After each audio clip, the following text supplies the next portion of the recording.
د مهسا او ماهره د مینې کیسه ډېر جالبه کیسه. سلام ګرانو اوریدونکو، امید ټول روغ جوړ او خوشحاله اوسئ. دغه کانال سبسکرایب کړئ او خپل ملګرو سره شریک کړئ. له دې کانال څخه هم په پښتو ژبه او هم په دري ژبه داستانونه خپریږي. نننۍ کیسه له دې ځای څخه شروع کیږي. زما مستعار نوم مهسا ده. غواړم خپل د ژوند کیسه وکړم. زه 6 ورونه لرم او 15 خویندې. مور و پلار مې هم هغه وخت ژوندي وو. ما په کور کې 3 وریندارګانې هم درلوده. بل دا چې زما مور او پلار خپل منځو کې ډېر جنګونه کول. د هماغه په خاطر زما ټول ورونه او خویندې هم زده کړی وو. خپل منځ کې ډېر دعوا کوو. زما یوه خور وه چې ماهره نومېده، زما څخه مشره وه. دواړه یو ځای پیغلې شوې. زه ډېر ښکلې ومه او ماهره زموږ په کور کې تر ټولو ډېر بدرنګه وه. ماهره عجیبه جنۍ وه. کله چې یوازې کېدل ژړل، تل همداسې کوو. هغه ځکه ژړل چې ټول به ورته ویل ته ډېره بدرنګه یې، هېڅ هلک تا سره واده نه کوي. په همدغه خبرې پسې ډېر ژړل. او رښتیا دا چې څوک ورپسې خاصګار هم نه راتله. که کوم خاصګار راتلل، هغوی به زه یې خوښه کړم. بالاخره ماهره ماته ویل چې مهسا وروسته له دې څخه خاصګارانو ته رانشې. ما ویل سمه ده، هېڅ نه درځم، مقصد ته ورکه شې. مهسا هېڅ شرم نه درلوده او له هېچا څخه حیا یې نه کېده. زما د عمه زوی و، جلیل نومېده. په دې وخت کې هغه له پاکستان څخه کابل ته د مونږ کره راغی او 3 میاشتې د مونږ کره پاتې شو تر څو چې یو قاچاقبر پیدا کړي او اروپا ته تلل. د جلیل تاسو ته ووایم، جلیل ډېر بدخوی، جنګیره، ډېر هر چا سره به جنګ کوو. د هېچ چا خبره یې نه منل. ویل باید زما خبر ومنل شي. په کور کې خپل خویندې وهلې، خو خلاصه ښه هلک نه و. زما ډېر بد راتلل. ماهره جلیل سره اړیکه ونیو او ورته ډېر چاپلوسي یې کول. جلیل هم ډېر چالاک و. ماهرې ته امید ورکړی و چې زه اروپا ته ورسېږم، مور مې لیږم چې تا راته وکړي. جلیل ځکه دغه خبرې کړی و چې ماهره جلیل ته ښه ډوډۍ ورکول، قدر یې کول، جامې ورته مینځل، اوتو یې کوه، د جلیل بوټان یې رنګول، برس کول، ډېر چاپلوسي یې ورته کول. خو بالاخره د جلیل د پرواز ورځ وشو. ماهره اوبو یې په لاس کې نیولی و چې جلیل پسې وشیندي. په دې وخت کې داسې ژړل، داسې سلګۍ یې وهل، فکر دې کوو چې خاوند یې د جلیل او اوس ځي دار ته یې خېژوي. داسې ژړل. وریندارګانې مې ټول خندل، ریشخند یې وهه چې ماهره بیچاره بیا کونډه شوه. ماهره جلیل پسې روزې نیول، نفلونه یې کول، نیمه شپه له خوب څخه پاڅېده، تهجد منځونه یې کوو چې جلیل قبولي شي.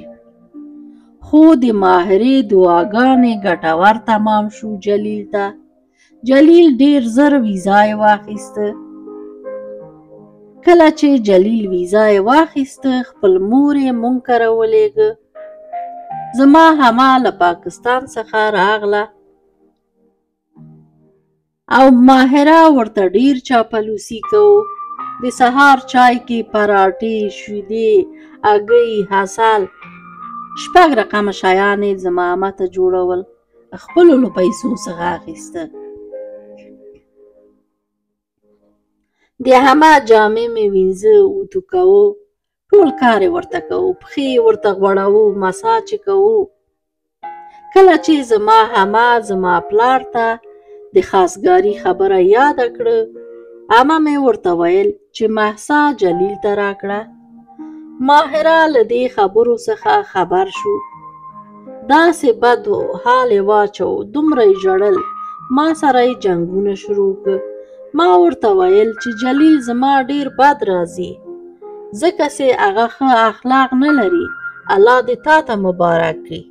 خو ماهره نه منل. پلار مې د جلیل مور ته جواب ورکړ چې زما مشره لور پاتې، زه کشته نه درکوم. ما یو د تره زوی درلود چې په بغلان کې ژوند کوو.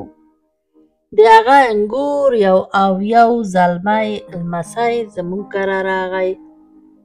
کله چې هغوی زموږ کره راغی، ماهره ما ته راغله او ویل مهسا ځان ښکاره نه کړي دغوی ته.